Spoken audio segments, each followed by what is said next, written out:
Entonces, el objetivo de la clínica son las cardiopatías congénitas, dar a conocer cuáles son los factores de riesgo para padecer alguna cardiopatía, cuáles son los puntos claves para el diagnóstico, qué métodos de cribado diagnóstico se utilizan en la actualidad y proponer un correcto abordaje clínico en el diagnóstico y de forma adecuada, ¿verdad? Cómo se debe enfatizar el diagnóstico. ¿Listo? Bueno, ustedes saben que la incidencia de las cardiopatía 8 a 10 de cada año. Si se dan cuenta, son las principales malformaciones, no es el tubo neural, no es la atresia esofágica, las principales malformaciones congénitas son las cardiopatías congénitas. 8 de cada 1000 recién nacidos. Entonces, de que no todos van a tener una cardiopatía compleja, ¿verdad? O cianótica. Bueno, más de la tercera parte de estos pacientes morirán en la primera semana de vida, ¿sí? Si no se les hace un diagnóstico adecuado, ¿verdad? Y fundamentalmente con el examen físico, lo que es el ecocardiograma, y muchos han mejorado, sobre todo porque hay nuevas técnicas diagnósticas y también en el manejo, lo que ha reducido a la mortalidad hasta un 10%, sobre todo en países en vías de desarrollo. ¿Listo? Bueno, entonces las cardiopatía congénitas son la segunda causa de muerte en los menores de un año. O sea, la primera sigue siendo neumonía y problemas infecciosos, pero la segunda causa de menores de un año es cardiopatía congénitas. De estos, un tercio fallece durante el primer año de vida si no se le da un tratamiento oportuno. Recuérdense que hay cardiopatías muy complejas, como las cianógenas, que tienen atresia pulmonar principalmente, y estas van a fallecer si no se les trata, y algunas que son muy complejas, como el tronco común, las conexiones, la transposición, si no se diagnostica en su debido tiempo, el niño va a fallecer. El 35% requerirá cirugía durante el primer año de vida, ¿verdad? Y un 65% va a requerir cirugía en algún momento de su evolución. Entonces, ante la sospecha del recién nacido, hay que tenerse en cuenta su dificultad, ya que la sintomatología puede simular otros órganos. Generalmente creen que es sepsis, creen que es problema respiratorio, ¿verdad? Entonces es muy importante tener en la mente que esto pues, es importante diagnosticarlo. Bueno, entonces vamos a empezar a ver cómo es el diagnóstico. En la actualidad lo primero que se hace es el cribado prenatal de las cardiopatía congénitas. Y esto porque es importante que lo conozcan, porque tarde o temprano les van a llegar, mira, me hice este estudio y qué pensás. Entonces, la exploración cardíaca básica la hace el obstétrico, ¿sí? O el técnico de ultrasonido obstétrico. Los valores no lo pueden hacer. Y esta se empieza a hacer entre las 11 y 13 semanas, más o menos 6 semanas, y ellos pueden ver el situs, dónde está la punta del corazón, y pueden ver las 4 cámaras. Ya con eso ellos pueden tener una sospecha, porque si no ven 4 cámaras, o ven un corazón desplazado con un eje desplazado, o ven un ritmo anormal, o ven el ductus venoso anormal, o datos de regurgitación valvular tricuspide, eso lo puede ver el obstetra. ¿Sí? Eso, entonces desde ahí ellos pueden tener una sospecha y ya referirlo a una exploración cardíaca avanzada, que son los segundos cardiólogos. Y eso se puede hacer en un ecocardiograma fetal entre las 18 y 38 semanas. Estos ultrasonidos entre las 11 y 13 pueden ser, con los nuevos métodos, con las nuevas máquinas, pueden ser por arriba o generalmente transvaginal. ¿Ok? No me quites eso. Bueno, entre las 18 y 22 semanas se hace la siguiente exploración y la siguiente entre la 34 y la 36. Y consiste en ver 5 cortes, ¿verdad? Y eso los tienen que saber los ginecólogos, que ellos tienen que ver dónde está el situs, tienen que ver 4 cámaras como está ahí abajo, tienen que ver el tracto de salida del ventrículo izquierdo y el tracto de salida del ventrículo derecho y el corte de los 3 vasos tráquea. Eso lo tendrían que saber los obstetras y desde ahí tener una sospecha. Y ya cuando ellos tienen alguna paciente que tengan sospecha, lo refieren con nosotros, ¿verdad? Entonces, si se dan cuenta, hay 2 niveles de atención. El de atención prenatal básico, que es dirigido a toda la población, o sea, toda la población en los países desarrollados ya les hacen un ultrasonido y tienen este ultrasonido y otro ultrasonido, por lo menos son 3 ultrasonidos o ecografías que les hacen, y si en alguno de esos 3 captan algo, lo pasan donde los cardiólogos pediatras o los cardiólogos fetales, porque ya existe esa especialidad, y ahí se hace un diagnóstico ya de otros cortes, sobre todo la aorta, la función de otros cortes, para poder definir si hay una cardiopatía congénita. Entonces, eso es lo primero que se tiene que hacer. Ya que nació el bebé, entonces es importante tener una adecuada historia clínica y antecedentes familiares, porque existe la recurrencia, los antecedentes obstétricos, por ejemplo, los hijos de los que son gemelos pueden tener transfusión feto-fetal, o puede venir un gemelo con una cardiopatía, ¿verdad? Entonces hay situaciones de riesgo, o si tienen una monosomía o una trisomía, eso van a tener mayor riesgo. Entonces la exploración física, los antecedentes y la exploración física nos van a dar el diagnóstico. Y la exploración física ve rasgos genotípicos, si parece un síndrome, por ejemplo Down, si parece una cromosopatía. Entonces estos van a tener mayor riesgo de cardiopatías, porque por ejemplo el síndrome de Down, 50% de probabilidad de cardiopatía congénita, pero las trisomías 13 y 18, hasta más del 90%, 95% de cardiopatía congénita. Y también las de lesiones, por ejemplo, el que está aquí situado, el que le están tocando la rojita, esta es una lesión 22Q11, un niño con falot, ve, hacer cianótico, vean las características del rostro. Listo. Bueno, entonces, ¿a quiénes tengo que tener en riesgo? Bebé prematuro, ¿verdad? Por el riesgo del ductus. Historia familiar de cardiopatía en primer grado. Mi mamá tenía una estenosis valvular aórtica, 8% de probabilidad de tener lesión izquierda. Genotipos, como ya les dije, trisomía 21, 18, 13, Turner, velocambio facial 75%, Noonan, Williams entre 40 y 50%. Pacientes con infecciones intrauterinas, hijo de madre con TORCH, citomegalovirus, toxoplasma, rubiola, hijos de madre con herpes por el riesgo de miocarditis, VIH por el riesgo de miocardiopatía, influencia riesgo de miocarditis. Esas no son cardiopatías congénitas, pero también las vemos. Condiciones maternas, hipertensión, diabetes, muy importante la diabetes, no por la hipertrofia septal, porque por eso me hacen consulta, no, los hijos de madres diabéticas y sobre todo si la madre es obesa, tienen mayor probabilidad, entre 0.5 y 3% de tener cardiopatía. Fenilcetonuria, hipotiroidismo, tabaquismo, uso de algunos fármacos, por ejemplo, Epstein muy asociado al litio, ¿sí? Entonces, la mamá usa psicofármacos, usa litio por depresión, alta probabilidad de Epstein. Otros síndromes genéticos, Golden Heart, Williams, Baxter, 25%, ¿sí? Eso es importante. Listo. Pasarlo rápido que no los pasamos. Ahí está. Bueno, entonces, ¿cuándo empieza este problema? En la gestación. Entre la 8ª y 10ª semana de gestación, cuando se está formando la tabicación del corazón y la rotación de los ejes cardíacos, ahí es donde hay un problema y por ende se van a dar las cardiopatías. Representa el 10% de las malformaciones congénitas. No me acuerdo qué puse ahí. Según American Heart, 9 de cada 1000, era lo que les decía, de 8 a 10 por cada 1000, y una cardiopatía congénita. Y de 0.5 a 1, defectos de nacimiento más comunes. O sea, CIB, CIA, ¿vale? La reincidencia, o sea, la probabilidad de tener un segundo hijo con una cardiopatía aumenta en un 3%, pero tiene un 97% de tener un hijo sano. O sea, fíjese que no me quiero embarazar porque ya es un niño enfermo. Tiene 97% probabilidad de que tenga un niño sano. Eso sí, es fetal porque tiene indicación. ¿Verdad? Se asocia 44% de otras malformaciones digestivas, atresia esofágicas, atresias duodenales, esqueléticas, sistema nervioso central, el renal no tanto, pero también pueden estar asociadas.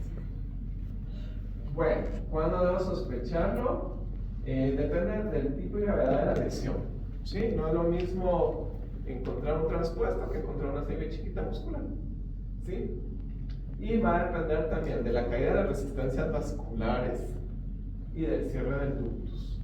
Entonces, si yo les pregunto, ¿de qué va a depender la gravedad de la lesión cardíaca?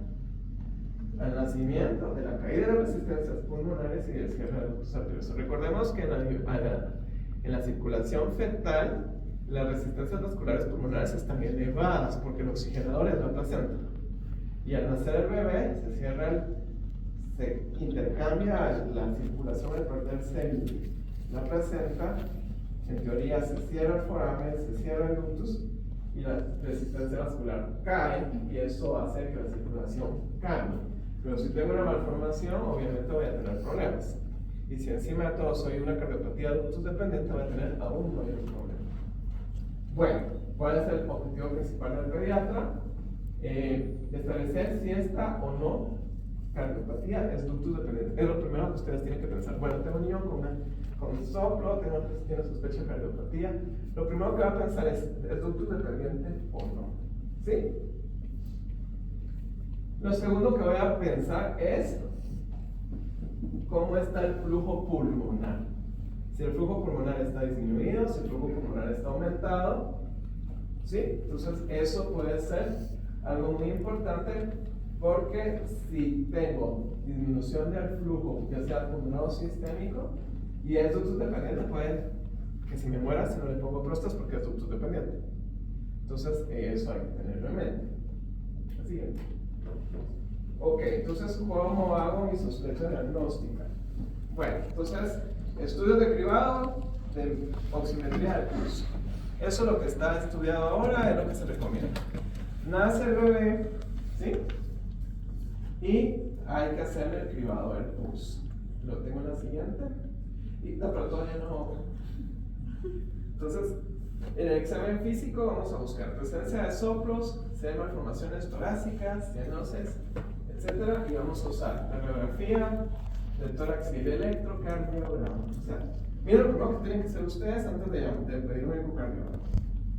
Ya después de eso, valorar el ecocardiograma, y con base a si hay duda, diagnóstico, se quiere ver algo más, pues ya pasamos a resonancia, tomografía, cateterismo cardíaco. Entonces, si se dan cuenta, está por niveles de atención. Nosotros estamos en nivel. En teoría es un nivel de salud. El primer nivel tiene que usar. O sea, ustedes en su clínica, ustedes trabajando en un puesto de salud, uno no sabe, ¿verdad? Entonces, paciente con soplo asintomático o paciente con soplo con síntomas de cianosis e insuficiencia cardíaca. Entonces aquí es sopla. Ok, sopla. Tiene cianosis, tiene falla cardíaca. ¿Sí? Le hago rayos X de tórax, electrocardiograma y lo saturo. Y con base a eso, ya se hace un ecocardiograma para confirmar el diagnóstico de sospecha clínica de cardiopatía, y con base a esto se refiere si requiere tratamiento quirúrgico o no. La siguiente. Bueno, entonces aquí está cómo se hace el tamizaje neonatal. Esto lo tienen que hacer con todos los bebés que nacen. ¿Sí? Entonces, ¿qué hacemos? Colocamos un saturador preductal y un saturador postductal. ¿Sí? Esto es para el diagnóstico que... Claro que me puede salir un niño con neumonía que va a salir alterado esto, claro que puede ser un niño con hipertensión pulmonar SAM que va a estar alterado, pero realmente es para buscar niños con cardiopatía. Pero obviamente si sale alterado, pues hay que estudiarlo. Existen estos métodos que ya, como el PIB, que ya los venden para utilizarlos en la clínica o en los hospitales, pero lo podemos hacer con un saturador, saturando arriba y después cambiarlo a saturar abajo, o dos saturadores al mismo tiempo. ¿Qué es lo que hacemos? Primero, colocamos el saturador mano derecha y mano izquierda. Puede ser mano derecha, mano izquierda, o puede ser mano derecha, mano izquierda, pie izquierdo, pie derecho, ¿verdad? Porque solo mano derecha es preductal. Bueno, entonces, ¿cuándo decimos que es negativo? Cuando satura 95% o más en mano derecha y la diferencia menor de 3 puntos entre mano derecha y pie. Ese es un test negativo. O sea, satura 100 y satura 98, negativo. ¿Sí? Obviamente no es cardiópata, y si no tiene otro problema se puede agregar. 89% de mano derecha o pie. Test positivo se tiene que estudiar. 94% de mano derecha y pie o diferencia mayor a 4 puntos. que ese es el que queda en el limbo, se repite el test en 1 hora. Esto es al alta. Obviamente, si usted repite un alta, si salió alterado en algún momento, pero esto es al alta, ¿no? Repetir el test en 1 hora. ¿Sí? Si nos sale igual que el anterior, 95% más, test negativo. Si al contrario es 89%, hay que estudiarlo. Y si se dan cuenta, dice informar al médico. O sea, esto lo puede hacer un técnico, enfermería incluso lo puede hacer, ¿verdad? Yo les recomiendo que ahorita se apoyen de los estudiantes porque están aprendiendo. O lo hagan ustedes porque están aprendiendo. Igual, si está entre 90 y 94%, con una diferencia mayor a 4, porque el niño satura 98 aquí, pero aquí satura 88. O sea, más de 4 puntos. Igual está alterado. Se vuelve a repetir en 1 hora. O sea, 2 horas después del inicio. Y nuevamente. Si está 95, alta. 89 estás positivo. Y si persiste todavía se considera ahí positivo. ¿Ok? ¿Sigue, por favor? Gracias. Bueno, y tenemos que hacer uso de nuestro examen físico. Entonces, ¿qué manifestaciones? Si tiene soplo, si tiene cianosis, si tiene taquicardia, si tiene datos de falla, si tiene pulsos disminuidos o no palpables, sobre todo los femorales, que el diagnóstico de coartación con 2 dedos, ¿no? Palpar los pulsos femorales y ahí vamos a saber. Y las diferencias entre el miembro superior e inferior de la presión arterial. ¿Ok? Y obviamente pacientes que tienen shock circulatorio, la perfusión, este dolor de pecho y síncope es para más grandecitos. Segundo, ruido cardíaco anormal o único, chasquido sistólico, galope o que esté muy lento para la edad. Acuérdense que aquí estoy hablando ya en general, ¿va? Rápido o irregular. ¿Sí? Bueno, entonces les doy unos tips de los soplos cardíacos. Carlos les va a dar una clase sobre soplos cardíacos, entonces no me voy a poner énfasis aquí. ¿Qué indicadores de enfermedad cardíaca tengo en un paciente con soplo? Si el paciente está sintomático, o sea, tiene datos de falla, apnea, crecimiento, dismórfico, hay que estudiarlo. Todos los soplos diastólicos son patológicos. Soplos mayores de grado 3, si está asociado a cianosis, si tiene malos pulsos, si los ruidos son anormales, ¿verdad? Y los soplos en edad neonatal se tienen que estudiar, aunque sea el soplo inocente de la cianosis fisiológica, pero todo soplo en edad neonatal idealmente se tendría que estudiar. Pero no se evaluar, ¿verdad? Y características entre inocente y patológico, primero. ¿En qué momento del ciclo cardíaco está? Porque yo veo todas las consultas, soplo, y nadie pone si está si es histórico, si es diastólico, si es continuo, ¿sí? ¿Qué grado es? ¿Dónde está el epicentro? Los soplos, al igual que los terremotos, tienen epicentro. El que me ponga el multifocal es que no los oculto. Sinceramente no lo oculto. Y obviamente hay que usar el estetoscopio que le corresponde. No le voy a poner yo uno de adulto a un prematurito, le voy a ir todo.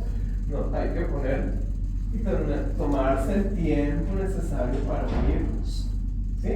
Entonces, un soplo inocente, aquí eso ya estamos hablando de pediatría, históricos expulsivos, nunca son recurgitantes. Inocente, continuo con concentración diastólica es el soplo de botón, por eso le voy a explicar a Carlos, pero si tiene continuo concentración sistólica es patológico porque es el del ductus o de una fístula, ¿verdad? Entonces, los continuos, si bien puede ser inocente, la mayoría se consideran patológicos.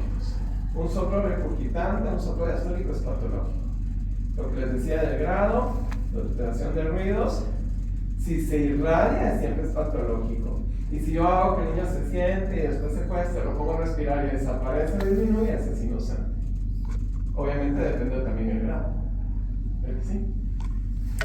Bueno, entonces ya hablamos, la primera manifestación, soplo. Y aquí tengo que pensar, ¿tiene cianosis? ¿Tiene falla? Ustedes ya saben que la cianosis es la coloración azul o grisácea de la piel debido a una oxigenación deficiente. Y podemos tener diagnosis central y periférica.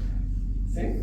La cianosis central, como ustedes lo saben, es en mucosas, labios, Y la cianosis periférica es en uñas y extremidades. El que tiene cianosis central, ese está enfermo. El que tiene cianosis periférica, hay que ver las causas, ¿verdad? Porque está frío en los casos recién nacidos, o porque está en shock, por ejemplo, ¿verdad? O porque tiene reinado, por ejemplo, en los adolescentes, ¿verdad? Entonces hay que individualizar. Y sabemos que la cianosis central va a ser cuando la hemoglobina mayor al 75%, y test de hiperoxia es la que nos va a servir para diferenciar, sobre todo si estamos ante una patología pulmonar o una patología cardíaca. Entonces, tengo duda, acaba de nacer, o me llegó al shock y tiene 6 meses y tengo duda. No soplo. Entonces, le hago test de hiperoxia. Subo el FiO2, ¿verdad? 100% por unos hasta 3 minutos. Si mejora, esa es una patología pulmonar. Si no hay respuesta, sí, o sea, llevo soplando 70, estoy soplando 70, es una cardiopatía congénita. Y me apoyo a la radiografía de tórax.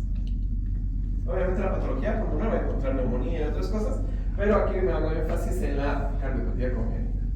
Y en la radiografía de tórax que voy a evaluar la vasculatura pulmonar. ¿Sí? Si está normal o disminuida y si está aumentada. Y así lo voy a dividir. Con hiperflujo o con hipoflujo. O normal.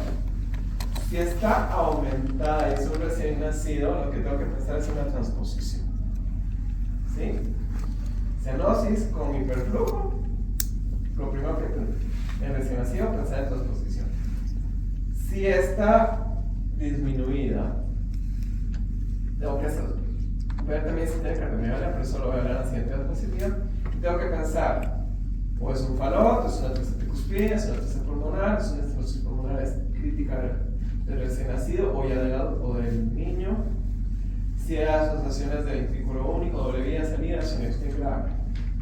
Y si se dan cuenta, cianosis con cardiomegalia, obviamente todas, porque todos tienen cardiomegalia, prostaglandinas, estabilización y traslado. Es lo que al tercer nivel, es lo que se sugiere. Aquí sí. Ya analizamos soplo, ya analizamos cianosis, falla cardíaca. Ustedes saben que es una afección cuando el corazón no es capaz de bombear, ¿verdad? No llega al oxígeno para satisfacer las necesidades de los tejidos y los órganos del cuerpo. ¿Y qué síntomas vamos a tener? Pues va a depender también de la edad, pero por ejemplo en lactantes, taquipnea, taquicardia, disnea, diaforesis, se fatigan durante la alimentación, irritables, hepatomegalia, fallo para progresar. Entonces, regresamos. Y tenemos síntomas de bajo gasto. Palidez, pulsos débiles, extremidades, oliguria, anuria, hiperlactatemia, acidosis metabólica. Generalmente es un inicio brusco cuando acaban de nacer, menores de 72 horas. Hacemos rayos X de tórax, cardiomegalia y datos de edema del pulmón, que sobra de falla cardíaca. Y ahí pensamos en cardiopatías con hipoperfusión sistémica. En las otras estábamos viendo cardiopatías con cianosis y más que todo con hipoflujo. Y ahora estamos viendo que estas tienen hipoperfusión sistémica, o sea, el niño va a estar completamente pálido, mal perfundido, malos pulsos, hipotenso, oligoanúrico. Y aquí pensamos, coartación de la aorta, hipoplasia cabezas izquierdas, estenosis aórtica crítica, un complejo de shock que es la mezcla de esos, interrupción del arco aórtico, e igual. ¿Qué hacemos? Prostas, estabilización y traslado urgente. La estabilización es ventilar, oxigenar, aminas, volumen, ¿sí? Exacto. ¿Las que sí? Bueno, entonces les decía las radiografías. Ok, entonces ya tengo sospecha diagnóstica de cardiopatía por clínica. Entonces tomo las radiografías. Estas son de niños, pero para tener una mejor idea, ¿verdad? Primera radiografía, todas tienen cardiomegalia. Sacamos un índice cardiotorácico y vemos aquí que tiene cardiomegalia, flujo pulmonar normal. Cardiomegalia, flujo pulmonar aumentado, cardiomegalia, flujo pulmonar disminuido. Estenosis aórtica crítica. Entonces, bueno, aquí está, esta índice cardiotorácico, ustedes ya saben cómo se saca. Hacemos una línea divisora a nivel de la simetría cardíaca, medimos cuánto mide de acá a esta porción y a esta otra porción para tener las dimensiones de mayor tamaño, y hacemos otra línea imaginaria a nivel de donde está el diafragma para poder sacar el índice. Entonces es A más B partido C. Lo normal en niños menos de 0.5 y en neonatos también 75. Sobre todo si están acostados. No lo mismo que una acostado, parado, pero con el acostado, ¿no? Magnificar. Entonces los grados, aquí están, ¿verdad? Realmente no quiero pasar que chance de cardiopatía puede ser, pero ya hay capacidad, ya hay que estudiar. Veamos, por ejemplo, la imagen A, algunos diferencias morfológicas, ¿verdad? Una radiación por el zapato sueco y el palo. Imagen B, muñeco de nieve, este a partir de los 4 meses, conexión anómala total de venas pulmonares supracardíacas. Ovoide, ¿sí? Hilo colgando el huevo, así le llaman los gringos, con hiperflujo transposición. Entonces hay algunas morfologías de la radiografía que nos pueden apoyar en eso. Y luego tenemos pues el apoyo del electrocardiograma que sería el siguiente paso. Entonces, ¿qué nos puede ayudar para hacer? Tenemos una cardiopatía del eje cardíaco. Obviamente tenemos que determinar primero que esté bien tomado, que esté en ritmo sinusal, ¿sí? Y luego hacemos nuestro electro y no estoy diciendo que viene no, claro que sirve, pero con que ustedes sepan aprender a tomar el eje, que eso lo vamos a ver después, eso nos va a dar mucho chance de poder definir algunas cardiopatías. Porque, por ejemplo, la tercera tricuspidia tiene eje muy superior, los niños sanos tienen el eje en el límite normal, y por ejemplo, un palo tiene el eje derecho, y así sucesivamente. ¿Verdad? Entonces, ahorita no vamos a hablar del electro porque hay una clase solo de eso. Y ahí están los diferentes ejes, ¿verdad? Derecha, izquierda, extremo, están pintados en rojo. ¿Sí? Y también los valores en unas semanas y meses, la que sigue, solo para empezar. Y los intervalos, la que sigue, eso nos va a servir para la siguiente clase. Vamos. Entonces, cardiopatía congénita, la vamos a dividir. ¿Tiene cianosis o no tiene cianosis? O sea, ya hicimos todo nuestro esquema y nos parece que clínicamente es una cardiopatía congénita. ¿Tiene cianosis? Cardiopatía cianógena. ¿No tiene cianosis? Es cianógena y ahí tenemos que ver. ¿El cortocircuito es de izquierda a derecha o tiene una obstrucción? Si tiene cortocircuito de izquierda a derecha, ahí entran todas. CIA, CIB, canal, ductus, un drenaje venoso o conexión anómala parcial. Obstructivas, una estenosis pulmonar, una estenosis aórtica, una coartación. Ahora las cianóticas. Tiene hipoflujo pulmonar, tiene hiperflujo pulmonar. Y ahí están divididas como ya vamos a platicar. ¿Sí? Y el porcentaje más o menos de cuál es la más común. Sigue siendo la CIB la más común, 25-30%, pero si se dan cuenta de las más comunes cianóticas, sigue siendo FALOP y después la transposición. Ya.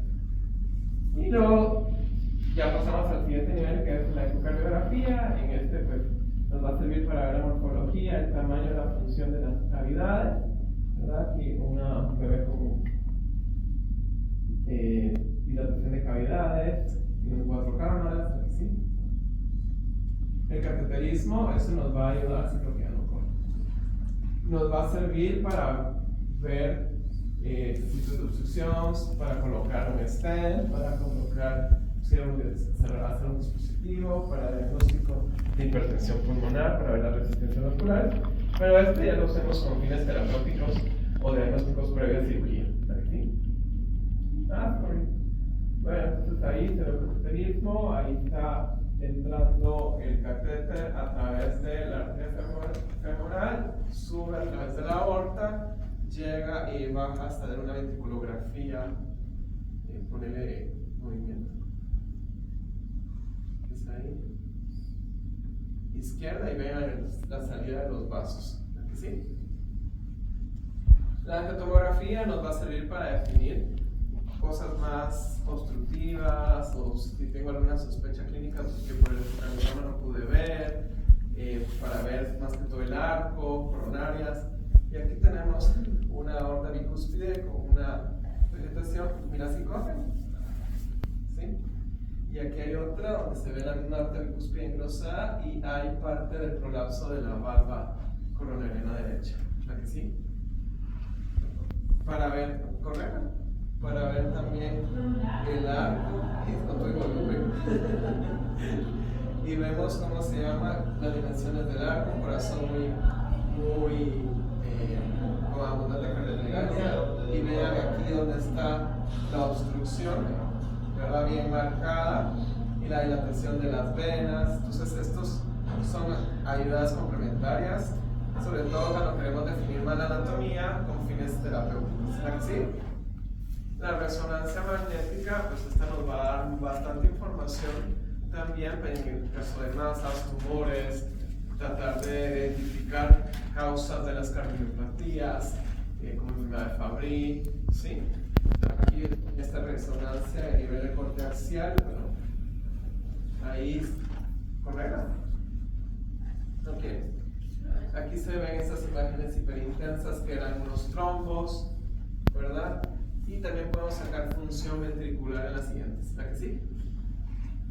¿Verdad? Aquí vemos un quiste pericárdico, ¿sí? Y vean cómo se ve la contracción a nivel del corazón en la resonancia, que también nos sirve mucho para evaluar sobre todo función ventricular derecha en pacientes que van para cirugía de fármaco. ¿La que sí?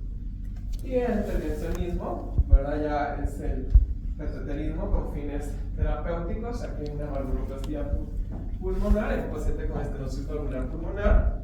Se hace un ventriculograma derecho, se busca la pulmonar, se busca el sitio, se pasa el catéter, se insufla y se pierde donde estaba la muesca de la estenosis valvular y mejora el gradiente. ¿Sí? Y la cirugía cardíaca, que esta pues, nos va a servir sobre todo el manejo de la bomba, ¿verdad? Es importante saberlo, ¿verdad? Porque hay pacientes que la van a tolerar, pacientes que no. Un paciente séptico lo meto a bomba, no sale. Por eso es que tienen que estar nítidos. ¿Verdad? No pueden estar con infecciones porque no sale, ¿verdad? Porque se le hace un cambio de toda la sangre, ¿verdad? ¿Sí? Bueno, vamos a pasar ahora al sistema secuencial segmental, que era la otra parte de la charla.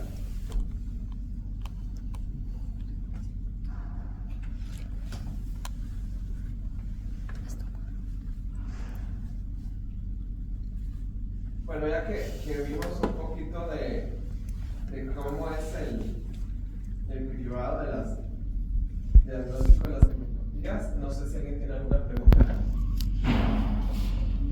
¿No? Bueno, entonces ya que hicimos la sospecha clínica, ya que usamos todas nuestras herramientas y ya estamos en el ecocardiograma, pues tenemos que hacer caso de la anatomía secuencial segmentaria, que es la forma correcta de diagnosticar una cardiopatía. ¿Y por qué me gusta darles este tema? Porque después ven el ecocardiograma y no saben ni qué dice, ¿verdad? Entonces, recordemos que el corazón tiene 4 segmentos y estos segmentos están divididos por las válvulas y por los septum, que forman lo que se llama cruz cordis, la cruz del corazón. Y esto va a dividir en aurícula derecha, aurícula izquierda, ventrículo derecho y ventrículo izquierdo, pero cada uno de estos segmentos tiene que cumplir su anatomía para decir que la aurícula situada a la izquierda es izquierda y que el ventrículo situado a la derecha es derecho. Entonces es importante también conocer la anatomía, porque en las malformaciones congénitas complejas esto se pierde. ¿Sí? Entonces existen 3 segmentos que son los atrios, los ventrículos y las grandes arterias: aurículas, ventrículos y grandes vasos. ¿Las que siguen? Ok, entonces primero tengo que conocer la anatomía de la aurícula derecha para definir que esta es derecha. Entonces la aurícula derecha tiene estas particularidades. Las cavas drenan al atrio derecho, tanto la cava inferior como la cava superior, así como el seno coronario, que es donde llega todo el flujo de las coronarias. Tiene una válvula de Eustaquio que llega al seno y una válvula de Tevez, ¿no?, que llega a las cavas. Tiene una porción lisa, que es esta, y tiene una porción rugosa dada por los músculos pectíneos, ¿sí?, que están situados en la pared anterolateral. Aquí fue un corte de la aurícula derecha para ver la válvula tricúspide. Existe lo que se llama el surco terminal, que es esta porción de acá, y la cresta terminalis, o sea, este surco y la cresta, que en época fetal favorece a la adecuada dirección del flujo que viene del istmo hacia el foramen. El tabique interauricular que lo divide de la aurícula izquierda y el foramen oval y el limbo, ¿verdad? Que es cuando ya se cierra. La aurícula izquierda tiene que cumplir estas características anatómicas para decir que es izquierda. Tiene una pared posterior que forma la base del corazón. Recuerden que el ventrículo derecho y la aurícula derecha son anteriores, la aurícula izquierda y el ventrículo izquierdo son posteriores. Tiene una porción lisa donde se empujan las venas pulmonares. Aquí están. Las venas pulmonares desembocan en esta porción lisa. Tiene una orejuela con cuello estrecho y forma irregular. El dedo de guante es esto. Tiene fibras musculares que sirven como un esfínter. Tiene menor cantidad de músculos pectíneos. Si ustedes ven la aurícula, apenas si tiene músculos pectíneos en comparación de la aurícula derecha, que tiene un montón. ¿Sí? Pero un tabique paraliza con depresión correspondiente también a la fosa oval, que ahí está marcado. Y no hay músculos en el cuerpo de la aurícula, que era lo que les decía. ¿Sí? Ok. Ahora veamos los ventrículos. Entonces, el ventrículo derecho es anterior, el ventrículo izquierdo es posterior. Ambos tienen válvulas y las válvulas siguen a sus ventrículos. Quiere decir que la mitral sigue al VI y la tricúspide sigue al VD. Las cuerdas tendinosas de cada uno, pero tienen ciertas cosas. La válvula tricúspide tiene continuidad, tiene valva septal. Aquí no se ve, pero tiene una valva septal, porque en cambio la válvula en la mitral hay una continuidad mitroaórtica, ¿sí? La válvula tricúspide es más apical que la válvula mitral. Ambos tienen cuerdas musculares y músculos papilares.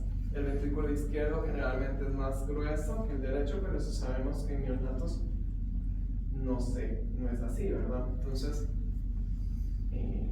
estas son las principales diferencias: la inserción de las cuerdas y la continuidad mitroaórtica en el lado izquierdo, y que la valva septal está conectada al septum en el lado derecho del ventrículo derecho.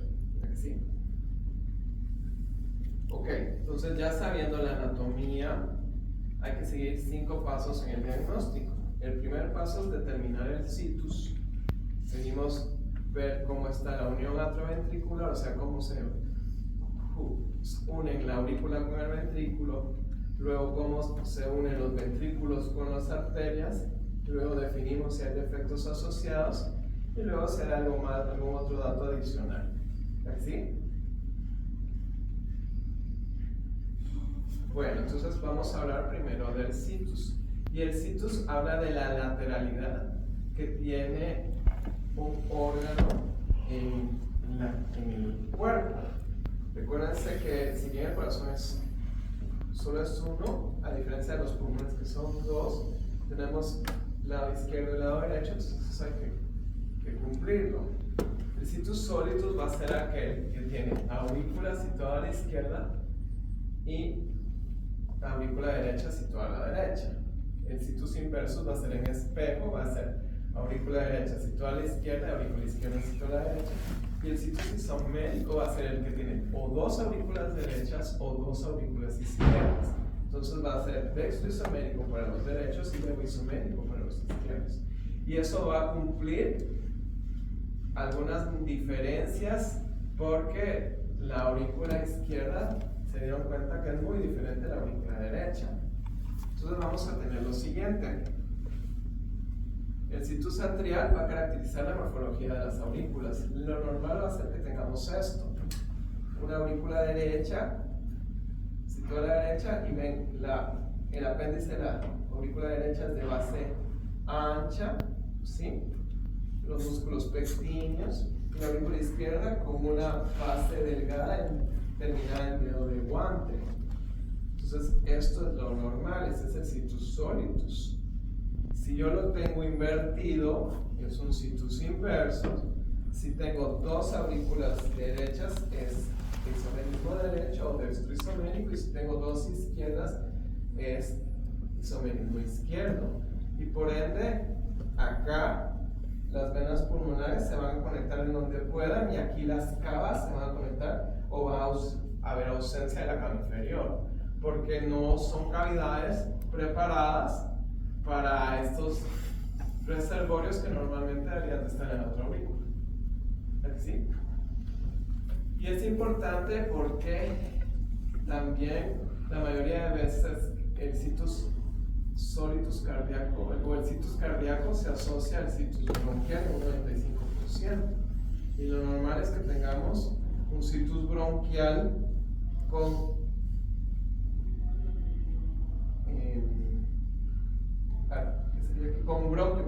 un bronquio izquierdo y un bronquio derecho. El bronquio derecho tiene 3 y el bronquio derecho tiene 2. El bronquio derecho es más largo, el bronquio izquierdo es más corto. Entonces, también hay que saber cómo es el situs bronquial para tener esa adecuada correlación. En el situs bronquial inverso, pues va a estar al revés. El bronquio derecho va a estar a la izquierda, el bronquio izquierdo se va a la derecha. ¿Sí? Igual regresa los isomerismos bronquiales. Vamos a tener el isomerismo derecho bronquial, 2 bronquios derechos, y el isomerismo izquierdo bronquial, 2 bronquios izquierdos. ¿Sí? Entonces, eso es muy importante porque pues no va a ser lo mismo, no va a ser un paciente que también tiene un defecto a nivel de vía respiratoria. ¿Sí? Y existe el situs visceral, que se habla cómo están las cavidades abdominales asociadas al corazón. Lo normal es que tengamos hígado a la derecha con vaso a la izquierda, ¿verdad? Aquí se pone que el apéndice está a la izquierda, que es lo normal, pero en situs inversus vamos a tener vaso a la derecha, hígado a la izquierda, y podemos tener el apéndice a la izquierda. Y en los isomerismos vamos a tener en el derecho un gran hígado central con 2 lóbulos caudados, ¿verdad? Y ausencia de vaso. A diferencia del situs isomérico izquierdo visceral, en donde va a haber muchos vasos, menor proporción del hígado, ¿verdad? Y va a puede haber malformaciones a nivel intestinal. ¿Y por qué es importante esto? Porque estos hablan ya de heterotaxias, ¿sí? ¿A que sí? Bueno, es lo que les decía, el situs atrial en más del 50% de los casos, en cardiopatías complejas, hay discordancia con el situs visceral. En cambio, con el situs bronquial va a haber concordancia del 95%. ¿A que sí? Cuando hay un isomerismo derecho, la aorta y la vena cava inferior se encuentran en el mismo lado de la columna, con la aorta posterior a la cava inferior, que eso no es normal. Y en el isomerismo izquierdo hay interrupción de la cava inferior, y el retorno venoso sistémico, o sea, las venas pulmonares, va a llegar por venas ascivos. El retorno venoso sistémico, como no llega por la cava inferior, va a utilizar otro sistema que es el de las venas ascivos, situado al mismo lado de la aorta. Entonces, esto no es lo habitual. ¿Ya que sí? Ok. Ya que platicamos del situs, vamos a hablar ahora de la unión atrioauricular, cómo se conectan las aurículas con los ventrículos. Entonces, no es lo mismo hablar que hay una relación, o sea, que este está relacionado con este, que estén conectados de forma adecuada. Entonces, una conexión se refiere a la continuidad anatómica entre dos segmentos del corazón, porque yo puedo tener aurícula izquierda y que se conecte con este ventrículo, y aurícula que se conecte con este ventrículo, y no tiene la misma relación, pero la conexión va a ser, en ese caso, criss-cross, ¿verdad? Pero lo que yo tengo que ver es la continuidad que hay en esa conexión. En cambio, la relación solo es la posición espacial que guardan entre sí dos segmentos. ¿Verdad que sí? Entonces vamos a tener 5 tipos de conexiones. La conexión atrioventricular, que es lo que estamos hablando, concordante, que es lo normal, es decir, aurícula derecha con ventrículo, aurícula derecha con ventrículo derecho y aurícula izquierda con ventrículo izquierdo. Eso es lo normal. Vamos a tener discordante cuando tenemos aurícula izquierda con ventrículo derecho, por decir algo, y aurícula derecha con ventrículo izquierdo, o al revés, aurícula derecha con ventrículo izquierdo y aurícula izquierda con ventrículo izquierdo. O sea, no va a ser lo normal. Ambiguo cuando no se da de forma adecuada, sino que dos pasos se conectan, cuando hay aurícula derecha y se conectan con los ventrículos, va a haber ambigüedad, porque no hay derecha e izquierda, sino que derecha con los ventrículos, o izquierda con ventrículos. Esa es la ambigüedad. Doble entrada, cuando más del 50% ventrículo, o cuando falta una conexión, es ausencia de conexión. Entonces, estos son los 5 tipos. Ahorita vamos a hablar cada uno de ellos, pero es concordante, discordante, ambiguo, doble entrada ventricular y ausencia de conexión. ¿Sí? Entonces, concordante es la conexión de aurícula derecha con ventrículo derecho y aurícula izquierda con ventrículo izquierdo. Eso es lo normal. ¿Sí? Discordante es situs inversos, por ejemplo. Aurícula derecha con ventrículo izquierda y aurícula izquierda con ventrículo derecho. Pero para que se dé este tipo de conexión, tenemos que tener un situs lateralizado, es decir, o situs solitus o situs inverso. No pueden ser isoméricos. ¿Verdad que sí? Entonces aquí está. Concordante. Aurícula derecha con ventrículo izquierdo, aurícula derecha con ventrículo derecho. Eso es lo normal. En situs solitus. Y aquí tenemos aurícula derecha con ventrículo izquierdo, aurícula izquierda con ventrículo derecho. Siempre en situs solitus, pero aquí hubo inversión ventricular. ¿Sí? Entonces, esta es discordante. ¿Sí me explico? ¿Sí? ¿Verdad que sí? Bueno. En ambigua es isomerismo atrial, o sea, como yo tengo una aurícula derecha y otra aurícula derecha, no puedo ser situs lateralizado, entonces soy ambiguo, ¿verdad? Y me voy a conectar con dos ventrículos o un ventrículo común, ¿sí? Entonces voy a hacer un situs simétrico porque soy dextro o levo. Las válvulas pueden estar como separadas, puede haber dos ventrículos o solo un ventrículo, ¿verdad? Y cada ventrículo puede tener su conexión abierta, ¿verdad que sí? En la doble entrada ventricular, esto va a pasar cuando un ventrículo, el 50% más del diámetro de los orificios de las válvulas atrioventriculares o más del 75% de la válvula común conecta uno de los ventrículos. ¿Por qué? Porque ustedes pueden tener un ventrículo común, pero pueden tener un remanente ventricular. ¿Sí?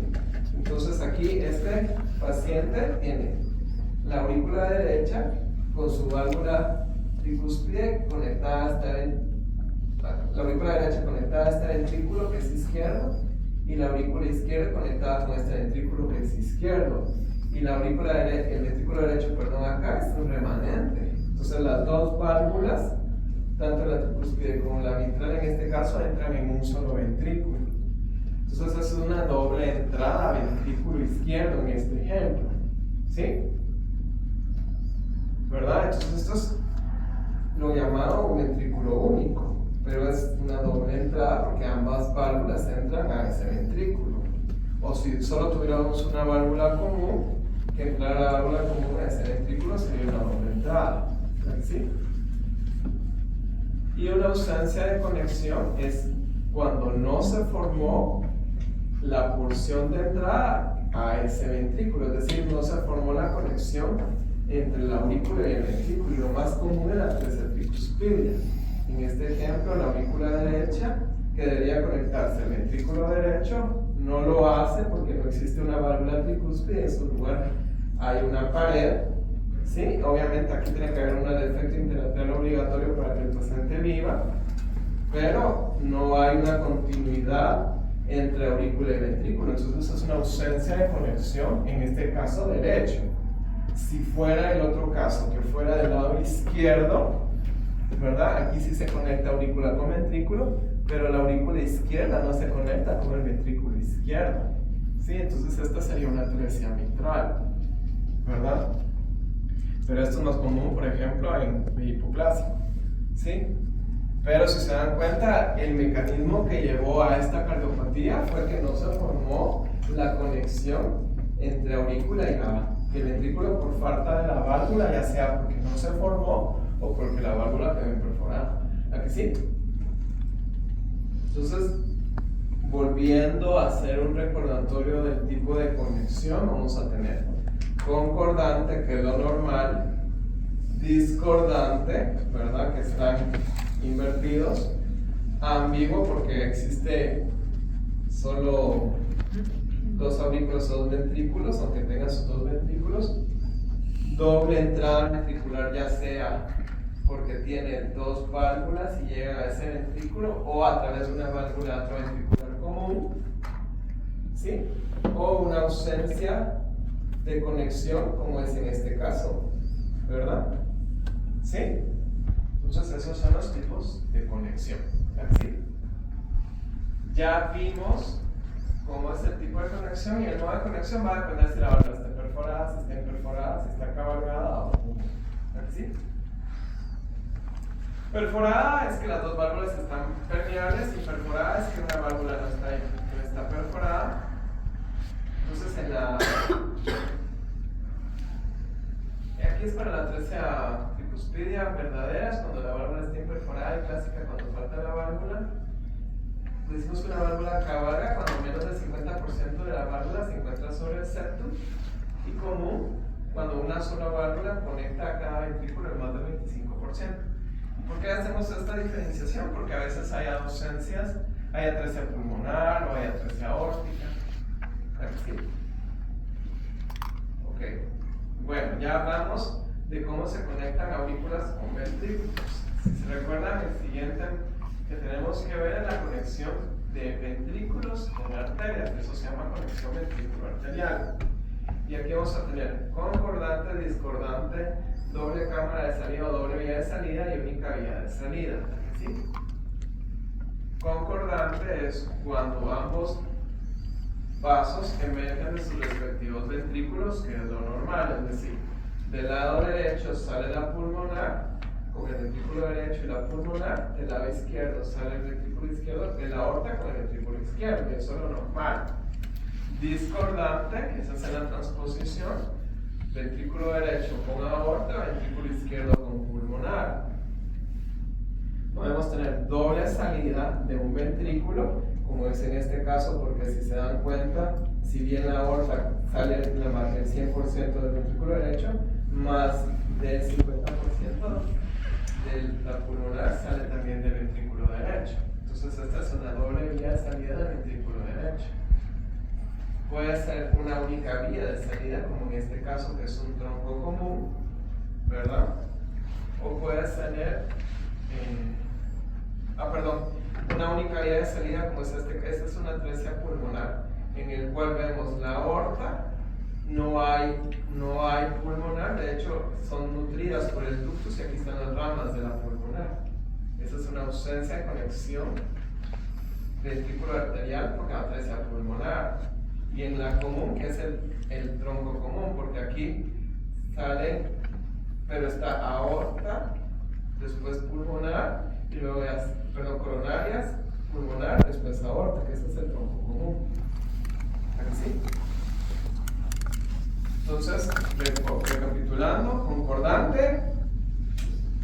ventrículo derecho con pulmonar, ventrículo izquierdo con aorta. Discordante está transpuesto y la circulación en paralelo, ventrículo derecho con aorta, ventrículo izquierdo con pulmonar. ¿Verdad que sí? Doble cámara de salida, más del 50% de ambos orificios se conectan con un ventrículo, que era el ejemplo que estaba acá. ¿Verdad que sí? ¿Verdad? ¿Qué es este? Y aquí hablamos de los dónde está relacionada la C y B, si está relacionada con la aorta, si está relacionada con la pulmonar, si está relacionada con ambos vasos o si no está relacionada. ¿Verdad que sí? Porque las dobles vías de salida tienen generalmente C y B. Y las únicas vías de salida, el tronco común, porque hay una válvula imperforada o no se formó como el ejemplo, ya sea la pulmonar o la aorta, en la atresia pulmonar o en la atresia aórtica. Y aquí, si se dan cuenta, cuando hay atresia aórtica es un ventrículo isquémico clásico. ¿Verdad que sí? Igual, el modo de conexión va a ser igual que el anterior, perforado y perforado, carbohidrato y común. ¿Verdad que sí? Bueno, entonces ya vimos el situs, ya vimos la conexión AB, ya vimos la conexión BA, nos falta ver los defectos asociados. Y aquí lo que ponemos es si hay disfunciones valvulares, si hay insuficiencia mitral, si hay estenosis, si hay hipoplasia, si hay interrupción, ¿sí? Si hay anomalías de los defectos de las venas, si hay un defecto interventricular o auricular, etc. ¿Verdad que sí? Entonces, en los defectos asociados, si hay ductus, si hay CIB, si hay CIA, si hay estenosis, ¿verdad que sí? Si está coartado. Y vemos, por último, las particularidades adicionales, que es en donde está el corazón, el origen e distribución de las coronarias, el origen e distribución del sistema de conducción. ¿Sí? Si está en levocardia, si está en mesocardia, si está en dextrocardia, en relación a la posición del corazón en el tórax. ¿Sí? Intelectopia cordis, ¿la que sí? Y aquí está. Y teniendo en cuenta que si está en mesocardia, mayor probabilidad de isomerismo. Y si está en levocardia, mayor probabilidad que esté el situs normal, ¿verdad? El visceral. O en dextrocardia puede estar con situs inversos, ¿verdad que sí? Y los sistemas de conducción, porque recuérdense que el nodo atrioventricular está situado en la aurícula derecha, pero si yo tengo situs inversos, lo voy a tener en el lado izquierdo, ¿verdad? Porque está situado en la aurícula derecha. Y si tengo un situs ambiguo, voy a tener dos nodos atrioventriculares. O en un situs levoisomérico no voy a tener nodo AB, voy a tener conducción de aurículas, porque no hay nodo AB porque no es aurícula derecha. Y ver, entonces eso también me va a servir para tener una idea de los ritmos, ¿verdad? Y ver si está en ritmo sinusal, si está en una arritmia, y ver las particularidades de las coronarias, si salen de sus respectivos ostiums, en ausencia, por ejemplo, la coronaria izquierda que sale de la coronaria derecha, que es una capa. Entonces eso es importante también tenerlo en cuenta, porque va a irrigar los recorridos o va a tener complicaciones como el alcapa, que también es una urgencia, hay que tratar. Hay que quitar la coronaria del tronco pulmonar y pasarlo al tronco coronariano, que es la otra. ¿Sí? Bueno, y esto, lo que estábamos hablando, las xenógenas y las acenógenas, que ya se los platiqué, y creo que ahí estamos. ¿Sí? Y es así como las clasificamos, pero esto ya se va a ver en cada una de las clases. ¿Sí? ¿La que sí?